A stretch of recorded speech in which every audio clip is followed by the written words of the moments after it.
Hey everybody, welcome back to the Bourbon Note. I'm Greg. I'm Ben. And today, I was going to make a funny joke, but I'm not going to make a funny joke. We're drinking bourbon. Do you want me to keep that one? I think so. Okay. I think so.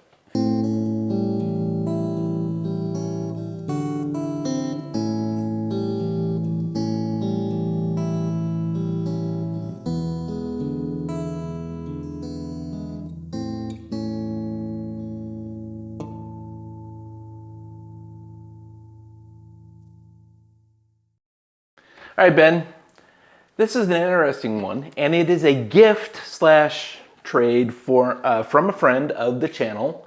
Mike B, you know who you are. Mike, thank you very much. Bring it on in. This is BAM Maker's Mark 2023 limited release BEP.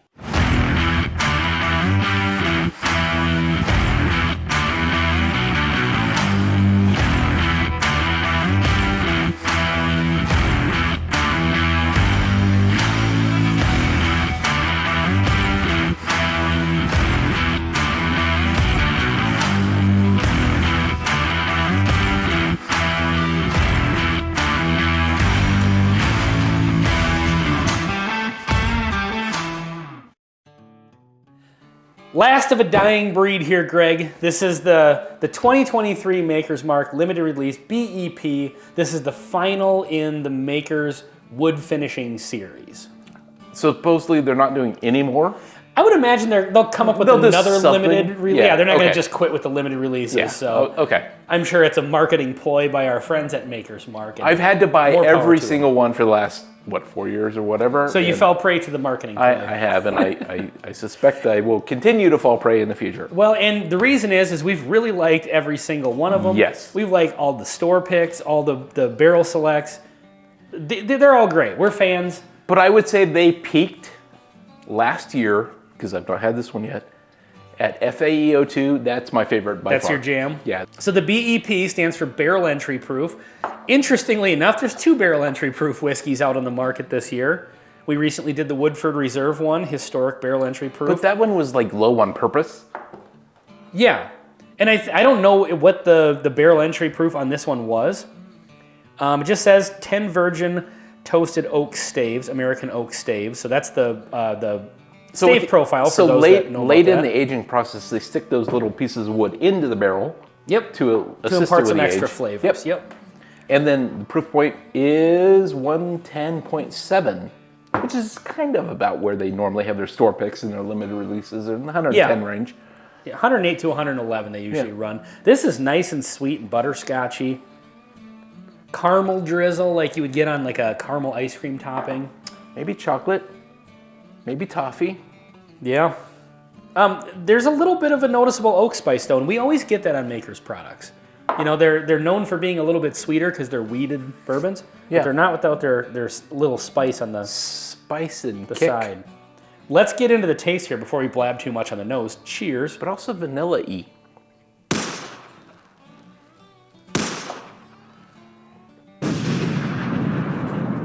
Oh, wow. That's Damn.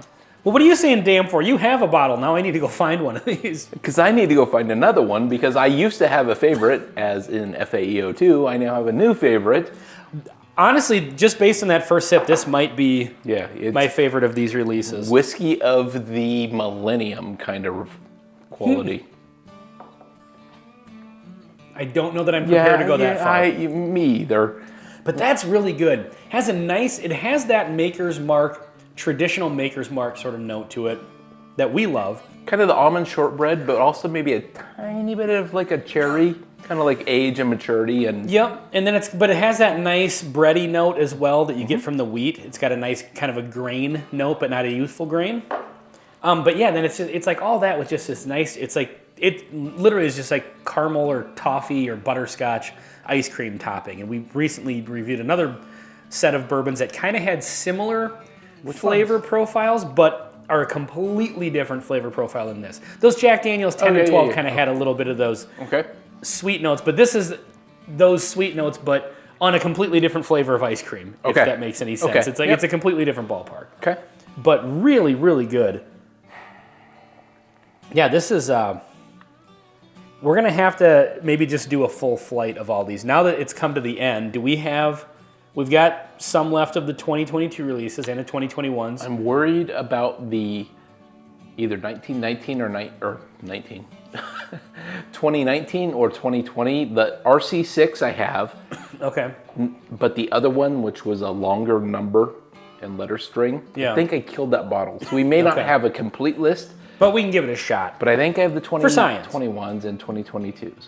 Because we're going to have to do the blend. Because, oh man. The blend of that blend. What better way to have, to put a finale on finale the on wood it, finishing series than a flight and a blend? Yeah. I know someone who just completed the flight, but I don't think he wants to open that particular flight. So, that's really good. That's got a great sweetness to it. The more I'm drinking it, I am getting a little bit more of like a tannic note. Mm-hmm. There's some barrel. Some barrel spice. Yep. But it's not out of place. It's kind of a good balance of a couple different kinds of flavors, Mm-hmm.